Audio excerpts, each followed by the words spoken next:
이 시간에는 오늘 우리에게 주실 하나님의 말씀을 함께 봉독하겠습니다. 창세기 35장 1절로 5절 말씀입니다.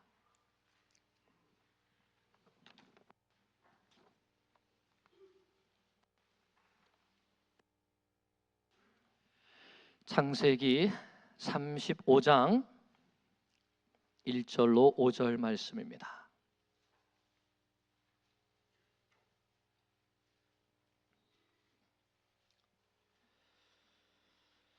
찾으셨으면 우리 다 함께 한 목소리로 봉독하겠습니다.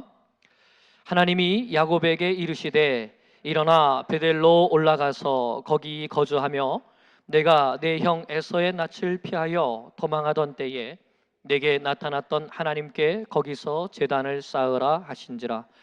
야곱이 이에 자기 집안 사람과 자기와 함께한 모든 자에게 이르되 너희 중에 있는 이방 신상을 버리고 자신을 정결하게 하고 너희들의 의복을 바꾸어 입으라. 우리가 일어나 베델로 올라가자. 내 환난 날에 내게 응답하시며 내가 가는 길에서 나와 함께 하신 하나님께 내가 거기서 제단을 쌓으려 하노라 하매 그들이 자기 손에 있는 모든 이방 신상들과 자기 귀에 있는 귀고리들을 야곱에게 주는지라. 야곱이 그것들을 세겜 근처 상수리 나무 아래에 묻고 그들이 떠났으나 하나님이 그 사면 고울들로 크게 두려워하게 하셨으므로 야곱의 아들들을 추격하는 자가 없었더라. 아멘.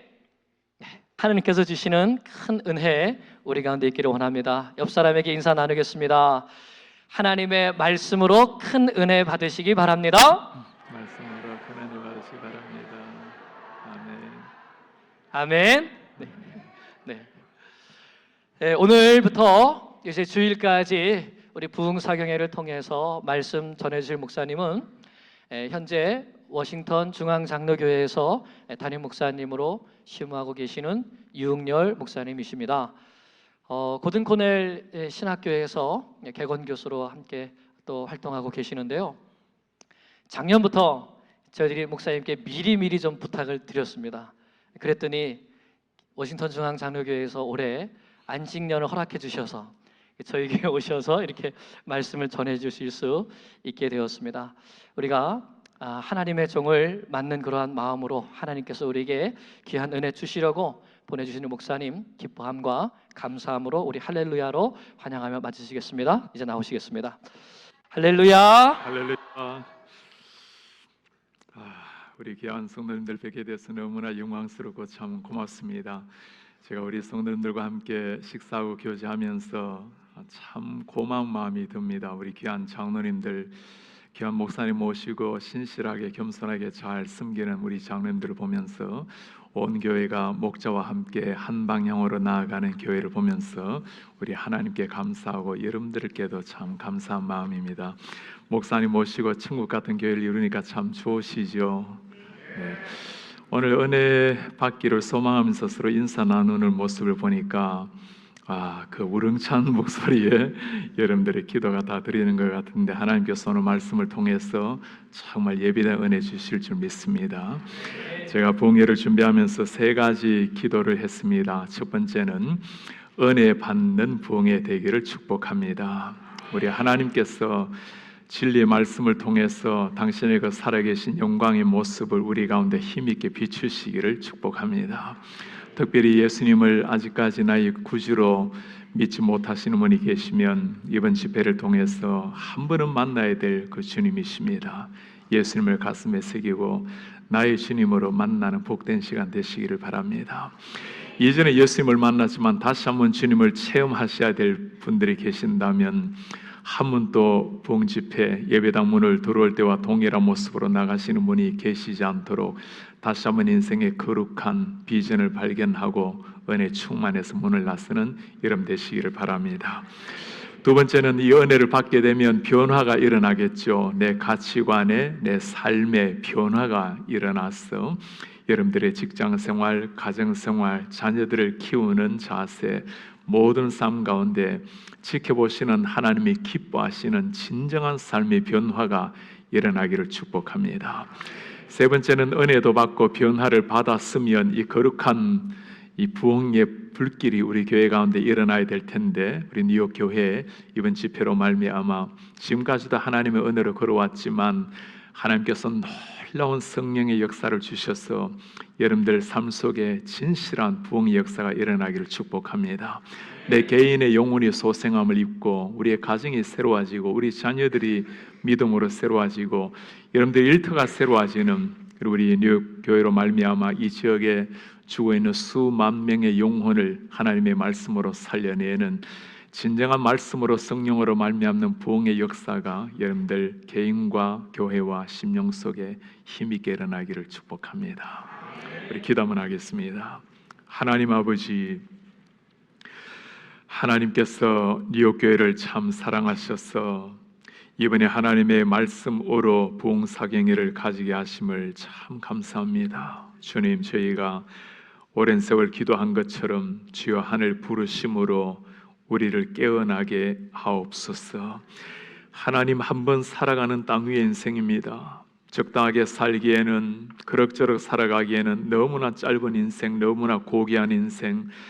사랑하는 성도님 한 분 한 분에게 주님 깊이 찾아오셔서 만나야 될 주님을 꼭 가슴에 새기고 내 인생 가운데 마치 마지막 인생의 집회처럼 하나님을 꼭 만나서 한 사람 한 사람이 진실한 변화가 일어날 수 있도록 은혜를 도와여 주옵소서.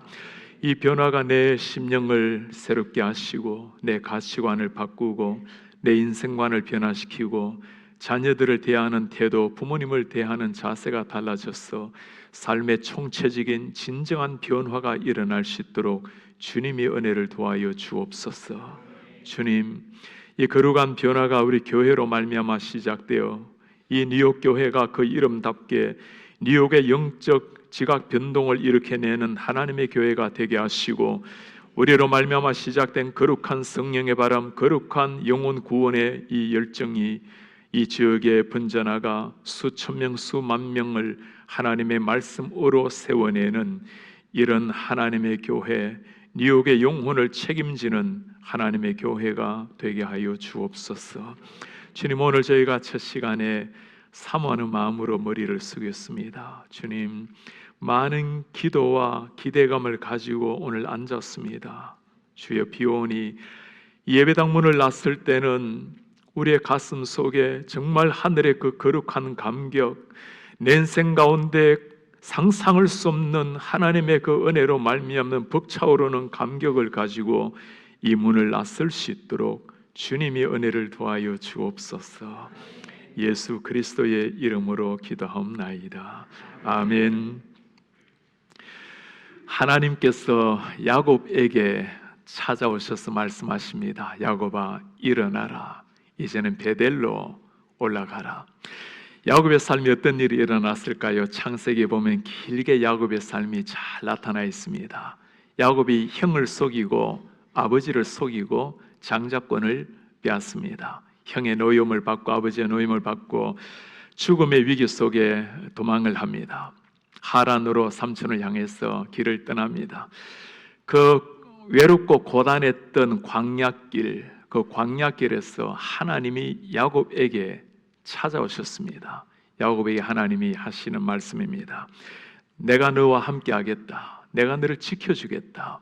네가 가는 어느 곳에서든지 너와 함께 하겠고 약속의 땅 아버지의 집으로 내가 돌아오게 하겠다. 지금 아버지를 속이고 형을 속이고 도망하는 이 야곱에게 하나님 참 놀라운 약속을 하시는 거죠. 야곱도 하나님 앞에 약속을 합니다. 하나님, 내가 가는 이 길에서 하나님이 나를 지켜주시고 먹을 음식을 주시고 입을 옷을 주시고 내 아버지 집으로 평안하게 돌아오게 하시면 하나님이 나의 아버지가 되시고 이곳에 내가 집을 짓고 하나님을 섬기겠고 내 소득의 10의 1을 하나님께 드리겠습니다.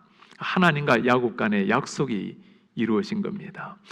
하나님께서는 약속을 참 신실하게 지키셨어요. 야곱을 하여금 원했던 아내를 다 얻게 했습니다. 많은 자녀들을 다 얻게 했죠. 거부가 되게 하셨습니다. 원했던 모든 것을 다 가졌던 야곱, 아무리 가정이 잘 되고 아무리 물질이 풍성하다 해도 진정한 행복이라는 것은 이 심령의 평안이 있어야 되죠. 야곱의 마음속에 모든 걸 다 누리고 있었지만 마음에 늘 한켠에 불안하게 만들었던 것이 있어요. 그 형 에서와의 관계였습니다. 20년의 세월이 지났어요. 이제 야곱이 거대한 소떼 양떼를 이끌고 고향으로 돌아갑니다. 소식이 들려와요. 형 에서가 400명의 군사를 이끌고 야곱을 잡으러 온다라는 소식이었습니다. 이 위기 상황에 내 자녀들이 죽을까봐, 내 아내들을 잃을까봐, 모든 모았던 물질을 다 잃을까봐 고통스럽게 두려워하는 이 야곱, 소떼와 양떼를 두 떼로 나누고 저 앞서 형에게 보낼 예물을 보내고, 덜 사랑했던 레아를 저 앞쪽에 보내고, 많이 사랑했던 라헬을 뒤쪽에 놓아두고, 한 때를 치면 한 때라도 건져야 되겠다. 이 마지막까지 나름대로의 모든 계획을 다 세웠어요. 그리고 야곱이 홀로 야복강 앞에 씨름에 잠겨옵니다. 그때 하나님께서 이 처근한 야곱에게 다시 찾아오셨어요. 야곱에게 그 이름을 바꾸어 주셨습니다. 뭐라고 부르셨죠? 이스라엘이라고 부르셨어요. 야곱이란 이름의 뜻이 무엇입니까? 형의 발 뒤꿈치를 잡은 사람, 경쟁자라는 이름입니다.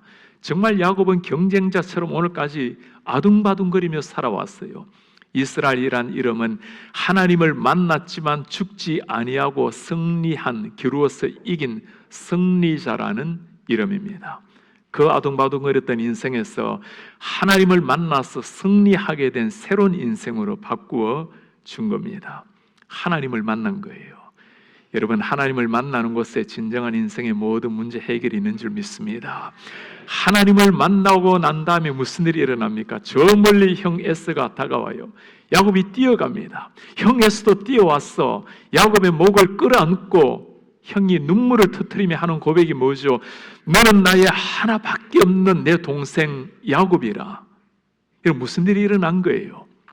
이 동생 때문에 내 인생이 망가졌다고 세상을 원망하고 저주하며 살았던 에서, 지난 20년 동안 야곱을 잡아 죽이려고 오늘까지 이를 갈며 살았던 이 에서, 야곱이 온다라는 소식에 400명의 군사를 이끌고 야곱을 잡으러 왔던 이 에서, 이런 그 에서에게 무슨 일이 일어난 겁니까? 기억하시기를 바랍니다. 야곱이 하나님을 만났을 때 하나님께서 친히 에서를 만나 주신 줄 믿습니다. 인생의 모든 문제가 우리 하나님을 만나게 되는 순간, 하나님을 체험하게 되는 순간, 그때 진정한 해결이 그때 있는 줄 믿습니다. 하나님께서는 참 신실하게 약속을 다 지키셨어요. 문제는 야곱입니다. 형 에서와의 문제가 해결되고 나니까 인생의 모든 문제가 다 해결이 된 거예요. 야곱이 하나님과 약속했던 땅이 어디였죠? 그 옛날 하나님이 만나 주신 곳 베델이었습니다. 오늘 말씀에 야곱이 지금 어디에 머물고 있죠? 세겜 땅에 머물고 있어요. 세겜 땅의 삶은 이제까지의 삶과는 굉장히 달랐습니다. 삼촌 라반의 집에 살았지만 그는 종처럼 부림을 당했어요. 늘 평안하게 보이는 것처럼 보였지만 언젠가 에서의 자격이 오진 않을까 늘 불안한 마음으로, 초조한 마음으로 살았던 야곱이었습니다.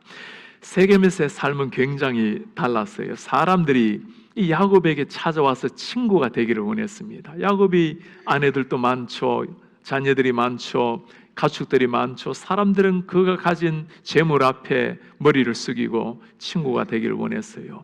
지금까지는 도망자의 신세였는데 이 세겜 땅에서는 존경받는 새로운 사람이 된 거예요. 야곱도 모르진 않았죠. 하나님과 약속한 땅 베델이라는 것을 왜 몰랐겠어요. 그러나 세겜 땅에 하루하루 살다 보니 너무 좋은 거예요. 내일은 떠나야지, 내년에는 떠나야지. 그렇게 보낸 세월이 10년의 세월이 흘러버렸습니다. 제가 성지순례를 하면서 참 새롭게 깨달은 것이 하나 있어요. 여러분, 하란에서 이 세겜까지 오기에는 몇 달이 걸려야 됩니다. 아주 먼 길이에요. 그 많은 가축들을, 그 많은 가족을 다 데리고 오려면 아마 수많은 세월이 걸렸을 겁니다. 세겜에서 베델까지 가는 데는 하루면 가요. 바로 저 앞이 목적지인데 하나님이 약속하신 땅이 바로 눈앞에 있는데 그 눈앞에서 하나님의 말씀을 온전히 순종하지 못하고 세상에 완전히 빠져버린 야곱의 모습. 지금까지 그렇게 하나님의 은혜로 살아오고 걸어왔는데 그 모든 것을 다 이루는데 이제 마지막 순간 하나님을 위해서 불태워야 될 그 순간 세상에 빠져버려서 더 깊이 세상으로 빠져들어간 야곱. 이런 야곱의 모습을 바라보시는 하나님의 마음이 편치가 않았어요. 야곱이 아마 그렇게 생각했겠죠. 이제까지 나름대로 살아왔으니 세겜 땅에 뿌리를 묻고 하나님 나름대로 믿고 있고 자녀들 잘 자라고 있고 많은 가축들 데리고 있으니 그냥 이렇게 살다가 내가 주님께 가야 되지 않겠는가. 그러나 그런 야곱을 지켜보셨던 하나님의 마음이 편치가 않았어요. 하나님의 사람이 저렇게 살다가 인생을 끝내서는 안 되는데 하나님과 한 약속이 있는데 그 약속의 땅 베델에서 사명을 위해서 인생을 불태워야 되는데 저 세겜 땅에 빠져들어가는 야곱을 보면서 하나님의 마음이 참 아팠습니다. 우리 사랑하는 성도님들, 여러분들이 지금 머물고 계시는 땅은 어떤 땅입니까? 여러분들이나 여러분들의 자녀들이 정말 머물고 싶어하는 그 땅이 어떤 땅이에요? 사명을 향해서 인생을 불태우고 싶은 베델 땅입니까? 아니면 나름대로 세상에서 존경을 받고 모든 것을 다 누리게 만드는 세겜 땅이 여러분들 뿌리를 내리기를 원하는 땅입니까? 사람들은 세상에서 깊이 뿌리를 내리면 그것을 가지고 안정이라고 생각을 해요. 자녀들이 잘 자라나고 좋은 직장에서 미래 노후가 보장이 되어 있고 나름대로 모든 것이 다 편안하게 살아가면 그것을 안정이라고 여기고 할 수만 있다면 세상에 깊이 뿌리를 내리라고 가르칩니다. 우리 사랑하는 성도님들 기억을 하셔야 돼요. 우리가 내려야 될 뿌리는 세상이 아닙니다. 이미 우리가 천국에 속한 사람들 아닙니까? 하늘나라에 속한 사람들, 땅 위에서 살아가는 동안에 사명자로 하나님이 맡겨주신 순례의 길을 영광스럽게 사명을 마치고 주님 앞에 서야 될 텐데 땅 위에서 하나님이 허락해 주신 풍요, 좋은 것들이 있다면 그것 가지고 사명을 위해서 인생을 불태워야 되는데 그것에 취해서 땅으로 뿌리를 내리면 우리가 누리는 그 모든 풍요, 모든 건강, 모든 자녀들이 우리의 하나님과의 관계를 끊어놓는 영혼의 독소가 될 수가 있는 겁니다. 2015년도에 제가 섬기는 교회에서 우리 장로님들을 모시고 영국에 선교지 탐방을 갔어요. 영국이 왜 선교지입니까? 라고 궁금해하실 텐데 영국에서 그 메이플라워를 타고 미국에 와서 청교도들이 미국을 세운 나라 아닙니까? 그 신앙의 기반 위에 미국이 세워졌지만 지금 영국은 기독교가 무너져가는 처참한 영적인 피를 흘리고 있는 것이 영국입니다. 지금 영국에 수천 명이 들어가는 예배당, 그 오래된 예배당이 1년에 수십 개씩 팔려가요. 제일 먼저 팔려가는 곳이 이슬람 회당으로 바뀌는 겁니다. 십자가를 걷어내고 초성다를 세우는 거예요. 두 번째 팔려가는 곳이 술집입니다. 오래된 건물을 허물지는 못하니까 보호를 해야 되니까 안을 개조해서 술집으로 만드는 거예요. 수천 명 들어가는 수많은 영국 교회 예배당이 지금 또 해마다 수십 개씩 팔려가고 있는 거예요. 여러분, 윌리엄 캐리라는 이름 들어보셨나요? 인도를 향해서 달려가면서 하나님을 위해서 위대한 일을 기대하라, 하나님을 위해서 위대한 일을 시도하라고 외치면서 인도를 향해 길 떠났던 그 윌리엄 캐리, 그가 섬겼던 큰 교회가 아직까지 남아있어요. 지금 그 교회는 팔려나가서 24시간 힌두교 방송국이 나오는 이방 종교의 터가 되어버렸습니다. 찰스 벌진이라는 이름 여러분 들어보셨나요? 기독교 역사의 가장 뛰어난 설교자라고 불리우는 목사님입니다. 그가 15살에 회심을 하고 26살에 영국 런던에 6,000석이 들어가는 거대한 예배당을 세웠던 참 세계의 설교자로 알려졌던 그 목사님이 섬겼던 메트로폴리탄 태버너클이라는 예배당이 여전히 있어요. 어른들 성인이 1,000명이 되지 않습니다. 영국에서 가장 큰 교회 중에 하나예요. 우리 목회자들이 가장 본받고 싶어하는 목사님이 로이드 존스라는 목사님이십니다. 신학 공부를 하다 보면 누구든지 이 목사님을 다 공부하기 마련이에요. 그분이 영국의 왕립 의사로서 궁정의 의사 일을 하다가 하나님의 부름을 받고 목회 일을 했습니다. 그분이 섬겼던 교회에 들어가면 2,000석이 넘는 참 멋진 예배당이 있어요. 지금 예배를 하고 있는 사람이 150명이 되지가 않아요. 그 엄청난 예배당에, 그리고 그 가운데 반은 아프리카에서 건너온 사람들입니다. 여러분, 뭐가 문제죠? 정말 기독교로 말미암아 해가 지지 않을 것 같았던 그 영국인데, 우리나라의 성경을 제일 처음에 번역한 사람 혹시 아시나요? 존 로스라는 사람입니다. 영국 선교사예요. 우리나라 최초의 개신교 선교사가 누군지 아십니까? 개신교 순교자 로버트 저메인 타머스라는 선교사가 영국 웨일즈 출신입니다. 1866년에 한국 땅에 들어와서 대동강에 복음을 전하러 들어왔다가 목베임을 당해서 순교했던 사람. 그 찬란했던 영국, 기독교로 말미암아 해가 지지 않을 것 같았던 그곳이 영국인데 지금 무슨 일이 일어나고 있는 겁니까? 영국의 명목상의 그리스도인들 말고 교회를 한 달에 2번 이상 다니는 인구가 2% 정도예요.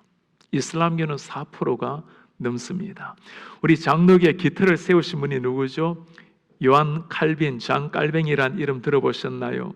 그분이 프랑스 사람입니다. 그 칼빈의 피가 흐르고 있는 프랑스 개신교가 1%가 되지 않습니다. 이미 이슬람교는 10%가 넘어요. 파리 한복판에 서서 주위를 돌아보면 바로 눈에 환히 보입니다. 이슬람 표현하고 있는 사람들이. 그렇게 유럽이 기독교로 말미암아 해가 지지 않을 것 같았던 나라였는데 왜 이렇게 교회가 무너지고 왜 기독교인들이 교회를 다 떠나고 있나요? 하나님께서 그 영국의, 프랑스의, 독일의 그 엄청난 부와 엄청난 은혜를 주셨는데 그 은혜를 가지고 사명으로 연결시키지 못했을 때 그들이 누렸던 모든 것들은 그들의 영혼을 죽이는 독소가 된 겁니다. 이게 영국 교회 이야기뿐만이 아니죠. 미국도 마찬가지예요. 제가 몇 년 전에 미국의 국회에 기도 인도를 받게 되었습니다. 지금 또 미국이 그래도 기독교 문화는 있어서 국회 개원식 할 때 첫 오픈을 할 때는 목사님을 한 사람 모시고 기도로 먼저 시작을 해요. 제가 6개월 전에 부탁을 받고는 제 신상에 대해서 쭉 스크린을 다 해요. 그리고는 기도에 대한 지침을 보내왔습니다. 여기 있는 사람들이, 국회의원들이, 의원들 중에 기독교 아닌 사람들도 많을 것 아닙니까? 목사님, 너무 기독교적인 민감한 용어는 사용하지 말아달라고. 제가 목사가 기독교적인 용어를 사용하지 않으면 뭘로 기도를 합니까? 그러고 난 다음 미국이 건국 이래로 쭉 1년에 한 번씩 했던 기도문이 남아있어요. 보니까 이전의 기도는 길고 삼일체 하나님을 참 높입니다. 점점 시간이 오면서 기도문이 짧아지고 이들은 심지어 예수 이름으로 기도도 안 하는 기도문도 나와요. 제가 미리 기도문을 보내달래 자기들이 스크린을 하는 거죠. 제가 삼일체 하나님의 이름을 높이고 유일하신 예수 그리스도 이름을 높이면서 기도문을 준비를 했습니다. 미리 보내면 분명히 이게 이 수정 보완을 하라고 올 것 같아요. 제가 보내지 않고 있다가 내일 기도하는데 오늘 밤 12시에 보내었어요. 그러니 뭐 답변이 없어요. 다음 날 가서 국회의장이 저를 소개를 하고 기도를 했습니다. 모든 하원들 그리고 전 국민이 생방송으로 지켜보고 있는 가운데 기도를 마치고 났더니 얼마나 많은 사람들이 저에게 편지를 보내오고 이메일을 보내오고 전화를 해왔는지. 여러분 왜 했는지 아시겠어요? 예수 이름으로 기도했다고 비난이 아니고 예수 이름으로 기도해 줘서 고맙다라는 편지였습니다. 그렇게 사람들은 예수 이름을 부르면서 기도하기를 바라고 있는데 목회자들이 두려워서 예수 이름으로 기도하기를 두려워하는 이 시대. 그리고 제가 있는 수도가 버지니아 아닙니까? 6개월 후에는 버지니아 주의회 개원할 때 또 기도 부탁을 받았어요. 기도하러 가서 제가 저를 인도해 준 팀 휴고 의원에게 물었습니다. 이분들이 다 기독교인입니까? 아닙니다. 제가 오늘 예수 이름으로 기도하려고 하는데 괜찮습니까? 예, 괜찮죠. 그리스도인들, 불도인들, 동방종교, 가톨릭, 이슬람 많대요. 제가 올라가서 똑같이 예수 이름으로 기도를 했어요. 거기 앉아있던 수많은 모든 사람 의원들이 다 일어나서 기립해서 박수를 쳐요. 저는 이게 목회자에 대한 예의인 줄 알았습니다. 나왔더니 의원이 저에게 첫 마디였습니다. 목사님, 왜 그 수많은 목회자들이 예수 이름으로 기도하는 것을 이렇게 두려워합니까? 예수 이름으로 기도를 안 한다는 거예요. 이게 지금 일어나고 있는 미국의 현실입니다. 겉으로 풍요의 땅, 겉으로 기독교의 피가 쓰려 있는, 청교도 기도가 쓰려 있는 이 미국 땅이 이 모든 풍요로 말미암아 세계 선교를 위해서 달려가야 될 이 시점에 예수의 복음이 사라지고 예수 이름을 부끄러워하는 이런 시대, 한국이라고 예외가 아니죠. 여러분, 이전에 재중원이라는 드라마 혹시 보신 분 계시나요? 존 헤론 이름 기억납니까? 재중원의 세브란스 병원의 2대 원장이었습니다. 미국의 테네시 의과대학을 수석으로 졸업을 하고 1885년도 한국에 들어왔어요. 5년 동안 열심히 사역하다가 병을 얻었습니다. 고종이 그를 남한산성에 좀 쉬어라고 요양을 보내었어요. 밤에는 성경을 번역하고 낮에는 한 사람 한 사람 돌보다가 결국에는 요양도 하지 않고 저 이질에 걸려있는, 전염병에 걸려있는 조선 사람들 돌보다가 자신도 전염병에 옮았습니다. 1890년 한국 땅에 들어온 지 5년 만에 33살에 이 땅을 떠났어요. 두 아이, 아내를 두고 먼저 떠난 겁니다. 그 수많은 선교사들, 20대, 30대 선교사들의 피로 말미암아 한국 교회가 오늘까지 온 거예요. 사람들은 가톨릭의 선교자들이 많다 하지만 그러지가 않아요. 가톨릭의 선교자가 한 10만 명쯤 되고 우리 개신교 선교자가 한국에 20만 명이 넘습니다. 그 수많은 사람들이 예수 믿는 이 십자가의 복음을 오늘까지 전수하려고 피를 흘렸고, 그로 말미암아 오늘 한국이 세계 유례를 찾아보기 어려운 기독교 성장 국가가 된 겁니다. 미국 땅에서, 뉴욕 땅에서도 이 아름다운 교회를 주님께서 허락하시고 이방 땅에서도 수많은 사람들이 예수님을 주라고 믿는 이 놀라운 역사가 오늘까지 오게 된 거예요. 사랑하는 여러분, 한번 물어보세요. 이 순교자들의 피 위에 오늘 우리 교회가 써 있는데 지금 내가 무엇을 위해서 살기를 원하는가? 오늘날 한국은 옛날처럼 먹는 것 때문에 고민하고 예수 믿는 것 때문에 핍박을 받고 그런 시대가 아닙니다. 마음껏 믿어도 되고 마음껏 복음을 전해도 되는 이 시대를 맞이했어요.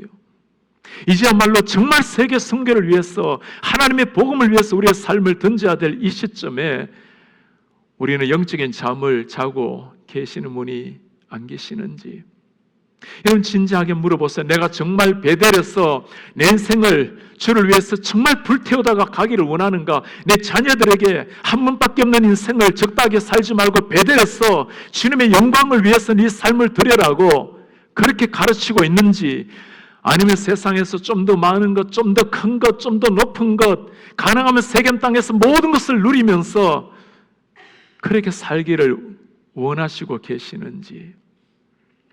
우리 신앙인들은 행복을 추구해도 땅 위의 행복이 아니에요. 우리가 예수님을 만나서 그 천국의 감격을 맛본 사람이라면 여러분, 땅 위에서 뭘 더 구할 행복이 있습니까? 우리가 하늘의 태양빛을 본 사람들 아니에요. 하늘의 태양빛을 보았는데 뭐 땅 위에 화려한 등불을 찾아다니고 샹들리에 빛을 찾아다니고 그러다가 우리 인생 끝낼 수는 없는 겁니다. 오늘 세상에 완전히 빠져버렸어. 하나님의 그 사명을 다 잊어버리고 바로 한나절만 가면 저 약속의 땅 베델인데 그 사명을 잊어버리고 세겜 땅에 뿌리 내리고 있는 야곱, 하나님께서 야곱을 포기하지 않으셨어요. 야곱에게 찾아오셨습니다. 아무리 하나님이 찾아오셔도 세상에 한번 깊이 빠져버리면 하나님 소리가 들리지가 않아요. 하나님이 버림받은 사람이라면 끝나겠지만 하나님 사랑하신 사람은 끝까지 찾아오시는 사랑의 하나님이신 줄 믿습니다. 어떻게 찾아왔어요? 그 애지중지했던 딸 디나가 세겜 땅 사람들을 보러 가다가 추장에게 겁탈을 당한 겁니다. 그리고는 어떤 일이 일어나죠? 이 자녀들이, 아이들이 세겜 땅 사람들에게 다 할례를 받게 만들고 그들을 습격해서 남자들을 다 죽이는 거예요. 몰살을 시킨 겁니다. 여러분, 이게 이해가 되시나요? 아브라함의 저 밑에 손자, 이삭의 손자, 야곱의 아이들, 그 믿음의 명문가라고 하는 이 가정의 자녀들이 이 위기 상황 속에서 하나님 앞에 기도하지 아니하고 남자들을 다 몰살시키는 살인극을 지금 벌이고 있는 거예요. 물건을 노락질해오고 아이들을 빼앗아오고. 여러분, 이쯤 되면 아버지의 신앙이 무너지고 나니까 자녀들 신앙이 다 죽은 거예요. 아버지가 하나님을 믿는다고 고백하지만, 부모가 하나님을 믿는다고 그렇게 멀쩡히 고백은 하지만 정말 하나님을 두려워하지 아니하고 하나님을 믿지 않으니까 자녀들의 영성까지도 다 죽어버린 거예요. 여러분, 이쯤 되면 야곱이 이제 정신을 차려야 되겠죠. 하나님, 이게 아닌데 하나님 앞에 무릎을 꿇어야 될 그 야곱이 자녀들을 불러 모읍니다. 뭐라고 이야기하죠? 시몬아, 레위야, 너희들이 이렇게 사고를 쳐서 화를 끼치지 않느냐? 우리로 하여금 악취가 나게 해서 이제 저들이 동맹군을 만들어서 우리를 쳐들어오면 우리는 수가 적지 않느냐? 나도 죽고 우리 가족도 멸망할까 하노라. 지금 이 위기의 순간에 하나님 앞에 무릎을 꿇고 주님, 우리를 살려달라고, 내가 자녀들을 바르게 키우지 못했다고 하나님 앞에 무릎을 꿇어야 될 이 야곱이 내 생명이 달아날까 봐, 이제까지 아등바등 모았던 물질이 사라질까 봐 두려워 떨고 있는 이 야곱. 여러분들이 이런 야곱을 생각해 보면 답답하지 않나요? 이 하나님을 믿는 사람이, 아브라함의 그 손자라고 하는 이 사람이 모든 신앙을 다 잃어버리고 겉으로는 멀쩡히 교회를 다니고 직분을 받고 아브라함의 손자라고 하는데도 속으로는 하나님을 믿지 아니하고 세상 앞에서 벌벌 떨고 세상 것 달아날까 봐, 자식들 사라질까 봐 두려워하고 있는 이 야곱을 보면서 답답한 마음이 안 듭니까? 지금 하나님이 나의 모습을, 내 중심을 보시는 하나님께서 우리 성도님들 바라보시고 어떤 표정을 하고 계실까요? 정말 하나님이 미소 짓고 계신다면 여러분 잘 살고 계시는 거예요. 그러나 그 모습이 아니에요. 내 중심을 바라보시는 하나님이 나를 바라보시고 안타까운 표정을 하고 계신다면 여러분, 우리는 일어나야 되는 거예요. 그렇게 살면 안 되는 겁니다. 제가 미국에서 목회를 하면서 가장 안타까운 일이 하나 있다면 믿음을 잃어버린 자녀들을 보는 거예요. 제가 있는 데가 워싱턴 수도 아닙니까? 참 교인들 다 세상적으로 보면 최고 학부에, 다들 좋은 학교에, 참 많은 사람들이 좋은 직장에, 남들이 부러워하는 참 최고를 이룬 분들이 참 많습니다. 가정에 가면 자녀들도 참 잘 자랐어요. 다들 명문대를 졸업하고 좋은 직장, 참 세상의 눈으로 보면 이민생활 힘들게 해서 자녀들 다 잘 키운 거예요. 그 이민생활의 애환과 함께 자녀들 성공담을 들으면 참 저도 행복합니다. 마지막에 제가 꼭 물어봐요. 집사님, 신앙생활을 잘 하고 있습니까? 목사님, 그게 문제예요. 이 초등학교, 중학교, 고등학교 다닐 때는 그래도 부모님과 함께 교회를 다니니까 나름대로 열심히 다녔는데 이제는 대학교 간다고 집을 떠나고 타주로 가고, 대학을 들어가더니 신앙을 점점 버리더니, 직장을 들어가더니 거의 버리더니, 결혼을 하고 나니까 이제는 멀어져 버렸습니다. 이제는 나이가 들어서 우리가 뭐라 하기도 어렵습니다. 여러분, 무엇이 중요합니까? 이민생활 가운데 진짜 성공이 뭐죠? 단 한 번 사는, 길게 살아도 100년 되는 이 세상에 시간 지나고 나면 10년, 20년, 30년 여러분 바람처럼 지나지 않습니까? 다 언젠가 삶을 거두고 주님 앞에 설 날이 다가올 텐데 그 자녀들 신앙 다 잃어버리고 오늘 밤 주님이 오신다면 영원한 지옥에 떨어져야 될지 모르는 자녀들, 무엇이 성공이고, 우리가 나라를 떠나서 조국을 떠나서 이민사회 하면서 조국하지도 뒤로 하고 이곳에 와서 정말 해야 될 일은 뭡니까? 우리 자녀들 하나님의 사람으로 키워서 하나님께서 멋지게 쓰시는, 세상 앞에 중심에 서서 당당하게 살게 만들어야 될 우리 자녀들, 그 세상의 성공에 세겜 땅에 뿌리 내리게 한다고 모든 걸 다 쏟았는데 정작 하나님을 잃어버리고 살아가는 이런 시대. 한국도 미국도 아이들이 고등학교를 졸업하고 20대가 되고 대학을 들어가고 직장 생활을 하다 보면 10명 중에 8명이 신앙을 버린다고 나와 있어요. 여러분, 이게 현실입니다. 여러분들의 자녀들이 그렇게 고등학교 때까지 열심히 교회를 다녔는데 대학 들어가고 직장 가면 18명이 교회를, 예수님을 떠나는 거예요. 이들이 떠나는 중요한 2가지 이유가 있습니다. 연구에 의하면 첫 번째는 교회를 다녔지만 십자가를, 하나님을 만나지 못했다. 교회에서 십자가의 복음을 듣지 못했다. 우리 뉴욕교회는 그래도 우리 순장 교단이 얼마나 복음적입니까? 하나님의 진리 때문에 수많은 사람들이 피를 흘렸던 과거가 있는 하나님의 교회. 교회를 다녔지만 십자가의 복음을 듣지 못했다.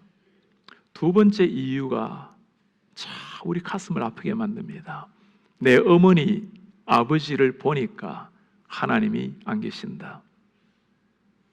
그렇게 교회를 다니고 집사 직분을 받고 권사, 장로 직분, 목사의 직분을 받았지만 부모님을 보니까 하나님이 없다. 교회를 안 다니는 게 아니에요.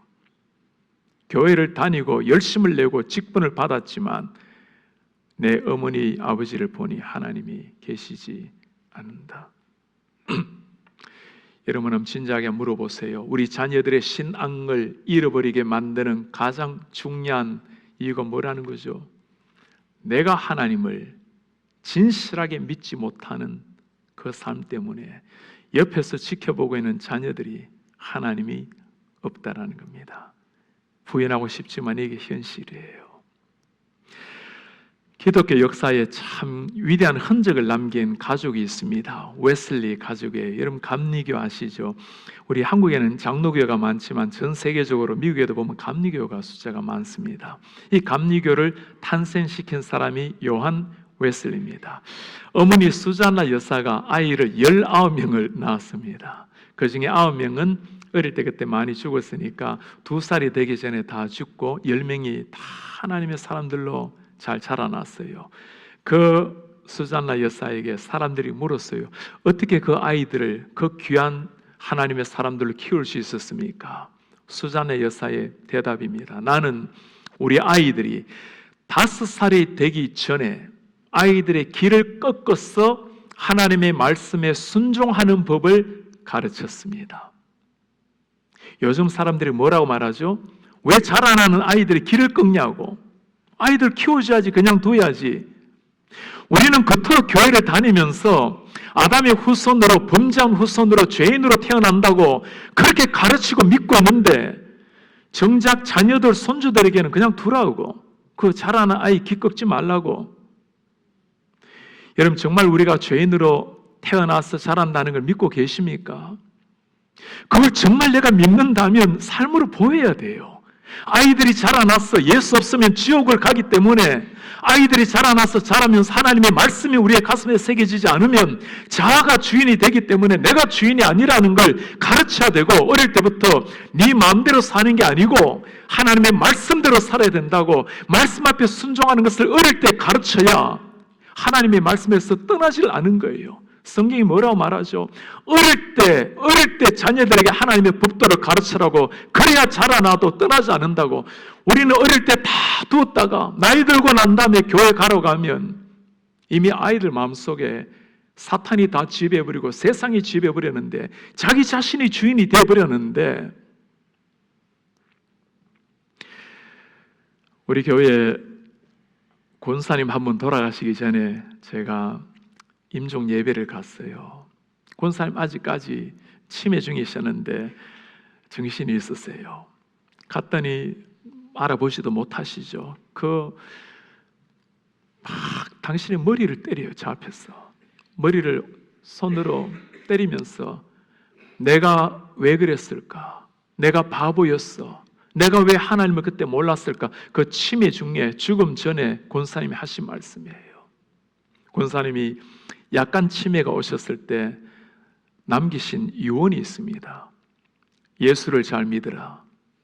젊을 때 예수를 몰랐던 엄마는 후회가 막심하다.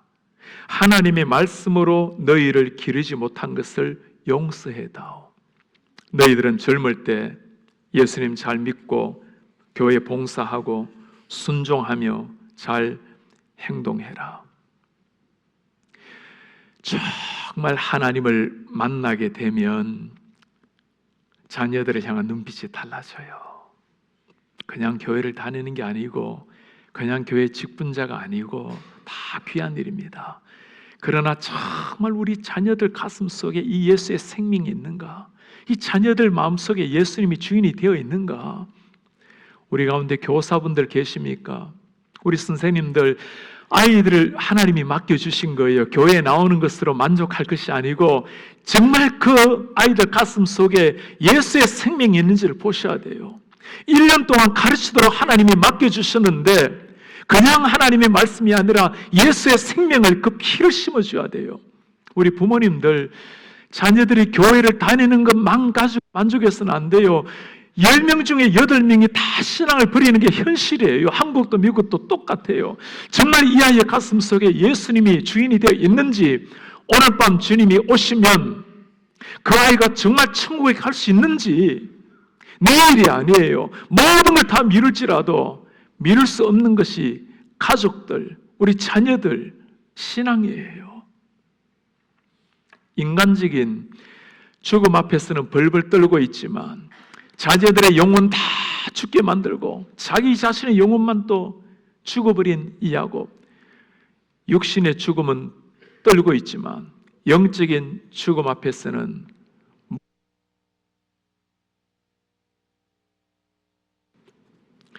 이런 야곱에게 오늘 하나님께서 다시금 찾아오셨어요. 야곱아, 일어나라. 이제는 베델로 올라가라. 하나님 끝까지 찾아오셔서 다시 야곱의 손을 잡으셨어요. 우리 사랑하는 성도님들, 오늘 밤 하나님께서 한 분이라도 세겜 땅에 뿌리 내리고 계시는 분이 계신다면 이제는 일어나라고 부르시는 이 하나님의 말씀, 야곱에게 하신 말씀을 나에게 주시는 말씀으로 심장에 새기는 이 밤 되시기를 축복합니다. 야곱의 눈이 열렸어요. 이렇게 내가 사는 게 아니구나. 영의 눈을 뜨고 보니까 이게 아닌 거예요. 세상의 모든 걸 다 누리고 있는데 존경을 다 받고 있지만 영적인 눈을 뜨고 보니까 내가 지금 죽음의 땅에서 뿌리를 내리고 있구나. 사명을 다 잃어버리고 하나님을 외롭게 하고 있구나. 가족들을 다 불러 모읍니다. 우리가 이렇게 사는 게 아니다. 내가 이렇게 사는 게 아니란다. 그리고 가족들을 불러 모아 명령을 해요. 우리 집에 있는 이방 신상들 다 버려라. 여러분, 라헬이 올 때 뭘 가지고 왔죠? 드라빔 갖고 온 거 기억납니까?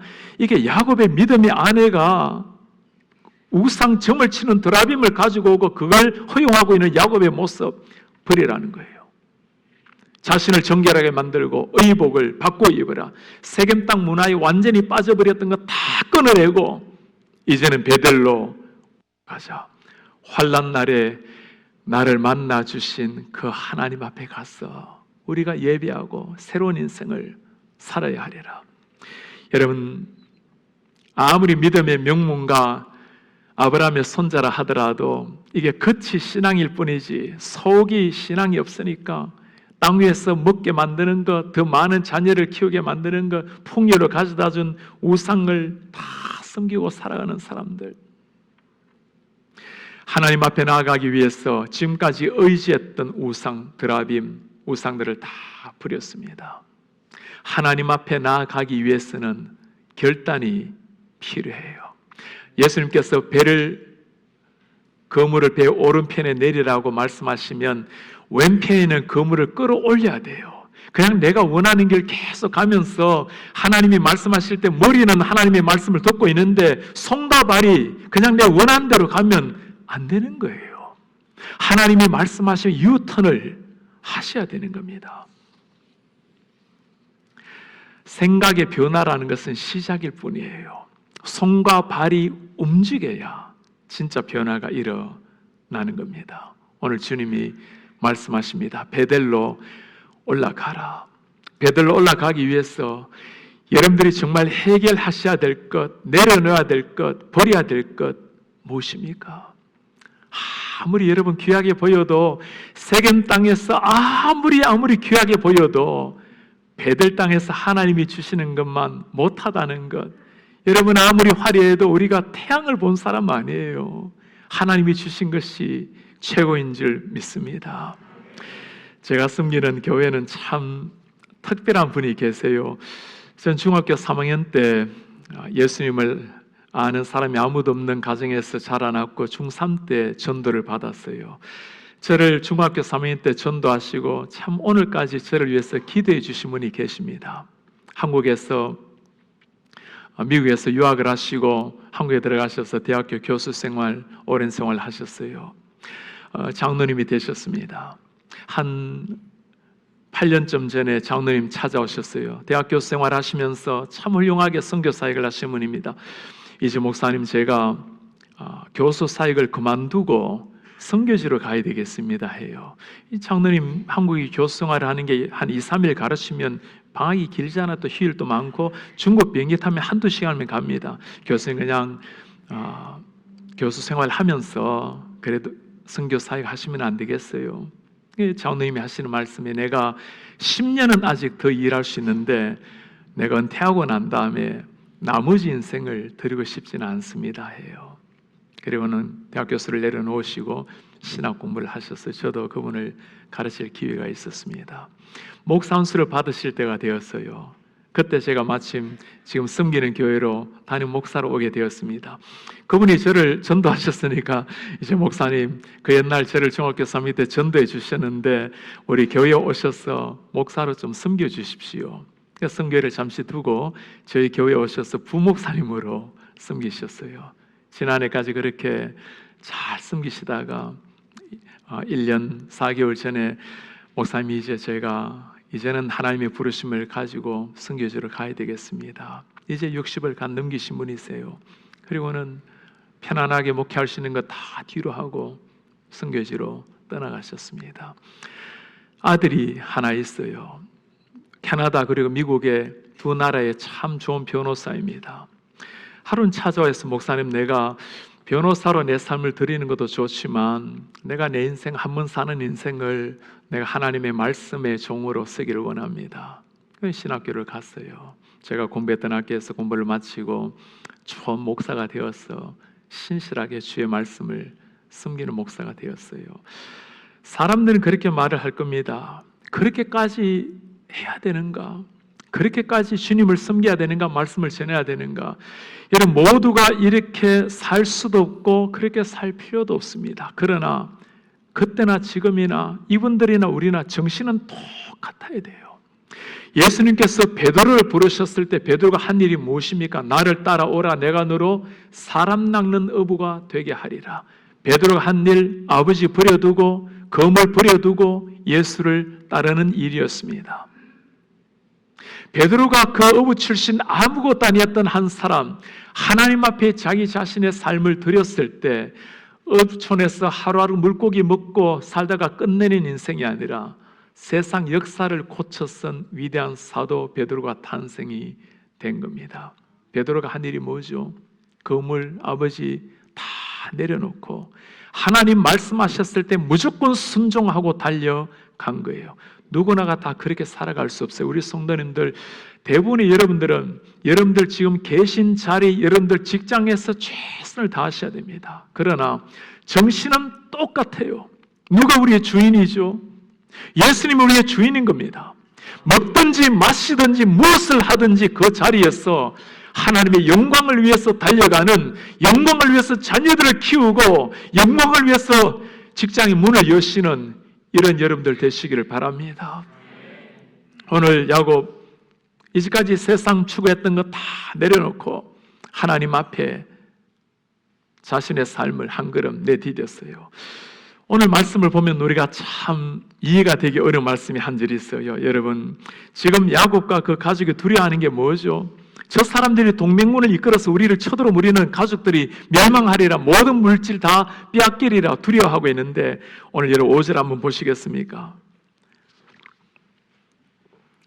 그들이 떠났으나 하나님이 그 사명 고을들로 크게 두려워하게 하셨으므로 야곱의 알들을 추격하는 자가 없었더라. 할렐루야. 하나님께서 하신 일이 뭡니까? 그 사명 고을들로 크게 두려워하게 하셔서 야곱의 가족을 추격하는 자가 없었더라. 이게 누가 하시는 일이에요? 야곱이 평소 때 같으면 어떻게 하겠어요? 또 머리를 쓸 겁니다. 어떻게 하면 위기를 극복할 것인가? 빨리 가서 화친을 맺고 물질로 보상을 하고, 그게 아니었어요. 이제 정신을 차린 겁니다. 이 일은 하나님 앞에 무릎을 꿇을 수밖에 없겠다. 야곱이 정말 하나님 앞에 무릎을 꿇고 하나님이 원하시는 대로 한 걸음을 움직였을 때 우리 하나님 하신 일이 뭡니까? 기다렸다는 듯이 야곱에게 찾아오셔서 하나님이 친히 역사를 다 이루어주신 거예요. 여러분, 베드로가 하는 일이 뭐죠? 어부 출신 베드로가 뭐 세상을 바꾸고 사람을 낚는 어부가 되고, 이 베드로가 할 일이 아니에요. 누가 그냐를 가지고 싸웠던 베드로, 예수님 십자가 질 때 부인하고 도망갔던 베드로. 그러나 베드로가 하나님 앞에 무릎을 꿇었을 때, 전능하신 하나님의 성령이 그 위에 임하셨을 때, 그때 세상의 역사를 고쳐선 위대한 사도 베드로가 탄생된 줄 믿습니다. 야곱이 한 일, 그냥 하나님이 원하신다고 생각했던 것 순종하고 한 발 디딘 거예요. 하나님 기다리셨다는 듯이 친히 나타나셔서 역사를 이루신 줄 믿습니다. 12명의 정탐꾼이 가나안 땅을 정탐하고 왔어요. 10명이 뭐라고 말합니까? 도저히 안 되겠습니다. 저들은 철병거가 있어요. 우리는 아무것도 없습니다. 신식군대 있고 철옹성, 열거성이 있고, 저들이 보기에 우리는 메뚜기와도 같습니다. 그들이 제대로 본 거예요. 정말 그들은 40년 광야 생활에 아무것도 없는 사람이었죠. 여호수아 갈렙이 뭐라 말하죠? 맞아요. 저들은 철병거가 있고 신식군대가 있고 도저히 난공불락의 여리고성이 있지만, 그러나 하나님이 함께 하시면 반드시 우리가 저 땅을 쳐부수고 저 땅을 차지하리라. 저들은 우리의 밥이라. 똑같은 상황, 똑같은 세상 현실을 바라보더라도 하나님의 눈으로 바라보는 사람과 현상만을 바라본 사이 차이예요.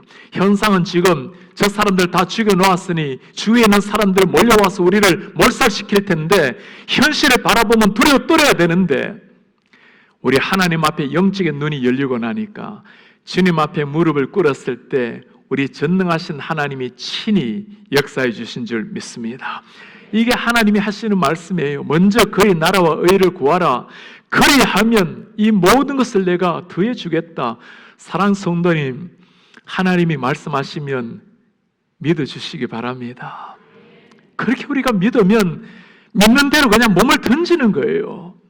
먼저 그의 나라와 의를 구하라고, 모든 것을 더해 주겠다고. 모든 것을 더해 주실 분은 누구십니까? 하나님이세요. 우리가 할 일은 뭐죠? 먼저 의와 나라를 구하는 거예요. 우리가 할 일은 우리가 하면 되는 거예요. 하나님께서 아브라함에게 말씀하십니다. 너의 고향, 친척, 아버지 집을 떠나라. 그때 내가 너로 하여금 큰 열국의 아버지가 되게 만들고 땅을 차지하게 만들고 하늘의 별과 같이 내 자손을 많게 하리라. 하나님 하시는 말씀이 뭐죠? 열국의 아버지, 메시아가 오게 하겠고 땅을 차지하겠고, 누가 하시는 일이죠? 하나님이 하시는 일이에요. 우리가 해야 될 일은 뭡니까? 하나님 말씀에 의존해서 고향, 아버지 집 떠나가는 겁니다. 아무리 어렵게 보이고 아무리 힘들게 보여도 말씀하시면 떠나가는 거예요. 하나님이 오늘 그 말씀하는 거예요. 야곱아, 이제는 일어나라. 베들로 올라가라.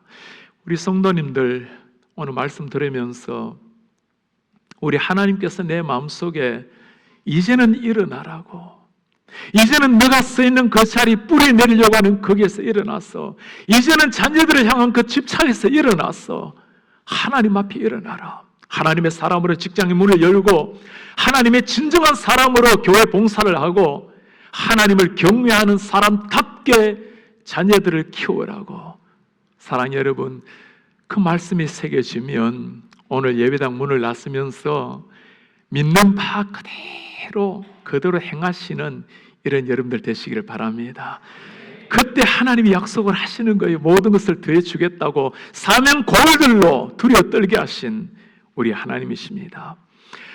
제가 21년 전에 보스턴에서 유학을 했어요. 한 학기를 마칠 때쯤 되어서 보스턴에 있는 제일 큰 교회 청년부를 섬기기로 약속을 했습니다. 며칠 지났더니 뉴햄시에서 조그마한 그 교회에서 목사님이 찾아오셨어요.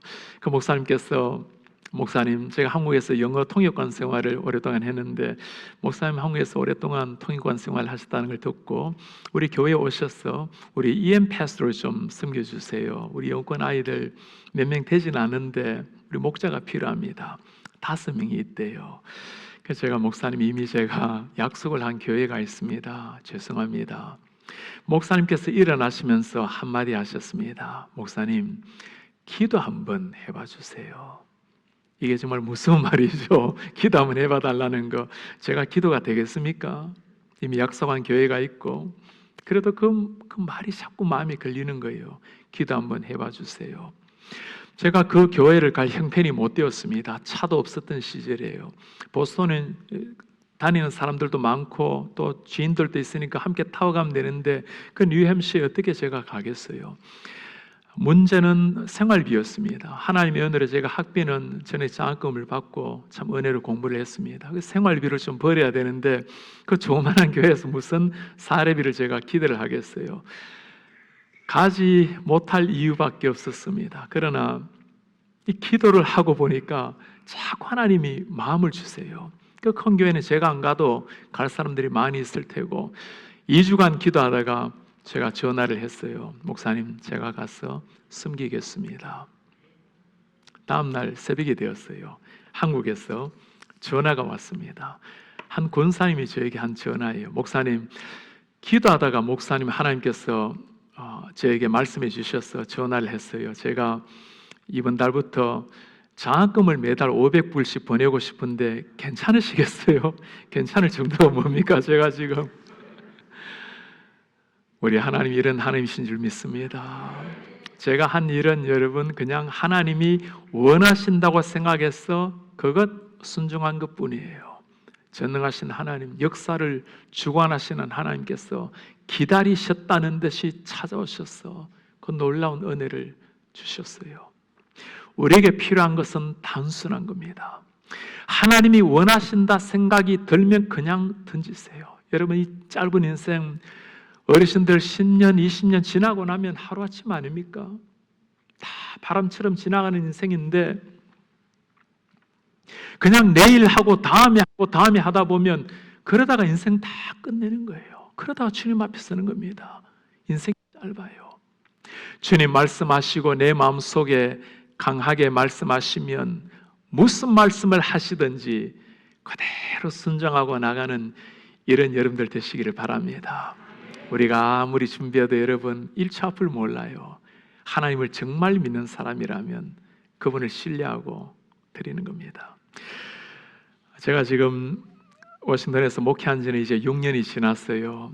워싱턴에서 목회하기 전에는 한국의 총신대학원에서 10년 동안 교수 생활을 했습니다. 교사하던 중에 우리 교회에 특강을 하나 하러 왔어요. 특강 그 시기에 교회에서 마침 담임 목사님이 계시지 않은 터라 저에게 한 목회를 한번 해보지 않겠냐고. 제가 뭐 미국에 관심도 없고 또 콜링이 없기 때문에 거절을 하게 되었습니다. 그랬더니 원로 목사님이 그때는 계셨어요. 원로 목사님께서 저에게 다시 전화를 하셔서 목사님이 다녀가시고 난 다음에 교인들이 참 목사님 좋아하시는데 목회 한번 해볼 생각이 없으십니까? 목사님, 저는 미국에 마음이 없습니다. 이럴 때는 굉장히 냉정하게 해야 두 번 전화를 안 하지요. 그 어르신한테 그렇게 말씀을 드렸는데 목사님이 전화를 끊기 전에 한마디 하셨어요. 맞아요. 기도 한번 해보시죠. 원로 목사님은 정말 평생 기도의 사람이셨어요. 제가 뭐 기도 한번 해봐달라는데 제가 놓으라고 말할 수 있습니까? 근성으로 이해하고 이렇게 끊었어요. 기도가 나오겠어요? 안 나오죠. 한 2주 지났더니 목사님이 전화를 하셨어요. 목사님 기도하고 계십니까? 제가 안 한다 말도 못하고 제가 그렇게 시간을 3달을 보냈습니다. 교회에서 전화가 왔어요. 목사님, 11월 초에 우리 교회가 부흥회를 하는데 원래는 담임 목사님 안 계셔서 부흥회를 안 하려 하다가 혹시 목사님 부흥회 한번 와주시겠습니까? 2주를 남겨놓고 부흥회 부탁을 받은 거예요. 제가 평소 같으면 갈 수 있는 상황이 못 되죠. 담임 목사님이 안 계신데 제가 부흥회를 갈 수는 없지요. 그런데 그렇게 아니라고 해도 한국에서 사역하고 있는 사람을 이렇게까지 이야기를 하니 가서 제가 확인을 한번 해보고 싶었어요. 사흘간 부흥회를 하고 제가 그때 정말 확답을 드리겠습니다. 사흘간 말씀을 나누고 청명위원회 5분을 다 만났어요. 그리고 제가 장로님들 참 고맙지만 제 마음속에 하나님이 특별히 말씀한 게 없습니다. 예수도 노우도 아니면 그건 아닌 거예요. 그리고 일어나는데 제 마음속에 제가 너무너무 미안한 거예요. 왜 미안했을까요? 기도를 안 한 거예요. 그냥 기도할 이유가 없었던 거예요. 그런 제가 정말 약속을 했어요. 한 달만 주시면 제가 진심으로 기도를 하겠습니다. 그리고는 한 달 동안 한국에 가서 주말에는 집회를 하고 주중에 기도를 하는데 기도를 해도 제가 마음이 안 열리는 거예요. 금식 기도를 하기 시작했습니다. 금식 기도를 해도 이게 마음이 안 열리면 배만 고프지 그 응답이 올 리가 없는 거죠. 그죠? 저는 교수 생활이 참 좋았어요. 참 무익한 자랑입니다만 제가 총신대학원에서 10년 동안 가르치면서 요즘은 대학교가 다 이렇게 경쟁 체제를 하기 때문에 학생들이 자기 점수를 확인하려면 평가를 하고 점수를 확인할 수 있어요. 그래서 다 확인, 평가하고 점수를 받고 그리고 교과부에서도 그 평가 좋은 사람을 시상을 하게 되어 있습니다. 제가 우리 학교의 평가 이래로 매 학기마다 2등을 해본 적이 없습니다. 언제나 1등상을 다 받았어요. 그러니 아마 하나님께서 좋은 교수의 그런 탤런트를 주신 거겠죠. 전 교수 생활이 참 좋았습니다. 마음껏 설교하고 또 복음 전하고 방학이 되면 선교지에 삶을 보내고 마음껏 책을 읽고 쓰고 참 행복하게 보냈어요. 목회는 다르잖아요. 제가 마지막에는 하나님 앞에 금식을 해도 이게 응답이 없으니까 다 내려놓고 이제 한 달이 지났어요. 제가 마지막에 주님께 물었습니다. 제 인생 모토가 있어요. 예수님의 십자가와 나의 죽음을 생각하면 모든 게 단순해진다. 예수님 십자가, 언젠가 내가 죽을 그 날을 생각하면 모든 게 심플해지죠. 주님께서 무엇이든지 말씀하시면 제가 순종하겠습니다. 주님께 물었더니 네가 목사가 아니냐, 양떼들을 위해서 부름받은 목자가 아니냐. 제가 그 길로 전화를 했어요. 지금까지 섬기고 있습니다. 미국에 돌아와서 이제 월요일 도착을 해서 월화수는 우리 기도원이 있습니다. 교육자들 수련회하고 금토 장로님들 수련회를 하고 주일날 첫 예배를 하는데 제가 기도원에 가서 수련회를 하는데 제 마음속에는 막 겉으로는 이게 여유 있게 미소를 짓고 있는데 속으로는 내가 제대로 왔는가, 이게 제대로 결정을 했는가, 온갖 두려움, 온갖 생각이 다 이 날개를 펼치는 거예요. 교수는 좀 하다가 그만둬도 이제 후배들이 와서 좋은 교수들이 있잖아요. 근데 목회는 하다가 그만둘 수도 없잖아요. 이게 교회에 덕이 안 되고 하나님의 영광을 가릴 텐데 또 아니면 어떻게 해요? 그 고민 속에 일주일을 보내고 주일날 강단했었습니다. 우리 성도님들 지난 6년 동안 단 한 번도 뒤를 돌아본 적이 없어요. 참 행복하게 즐겁게 목회를 해요. 제 아내가 저 뒤에 앉아 있는데 맞나요? 목회를 하다 보니까 이게 옛날에 교수는 한 이틀 사일 가르치면 뭐 많이 쉬잖아요. 3개월 가르치면 3개월이 방학이에요. 이 목회라는 게 5시 새벽에 다시 나오면 밤 10시, 11시 그리고 이름만 듣던 50견, 디스커 이게 얼마나 알았던지 제가 지금 이를 멀쩡하게 쓰는데 이 종이 한 장이 무거워서 너무 아파가지고 그런 시절들이 참 많았습니다. 몸도 이제 옛날처럼 건강도 더 회복해야 될 상황이 되었고 잠 6시간 좀 잤으면 좋겠어요. 그러나 단 한 번도 뒤를 돌아본 적이 없어요. 제가 교수 때 그렇게 행복하게 보냈는데 이보다 더 행복할 수는 없어요. 지금까지는 그래 살아왔어요. 여러분 저는 두려웠고 조심스러웠어요. 그러나 하나님이 원하신다라는 생각에 한 발 디뎠는데 우리 역사를 중원하시는 하나님, 나보다 나를 더 아시는 하나님께서 세상 어디에서도 맛볼 수 없는 하늘의 기쁨과 감격을 주신 줄 믿습니다. 이분이 우리 주님이세요. 아무리 세겜 땅에서 아무리 행복하게 아무리 만족스럽게 여러분 지난다 하시더라도 조금 영의 눈을 뜨시고 한번 돌아보세요. 내가 정말 하나님이 보시고 미소를 짓고 있는가?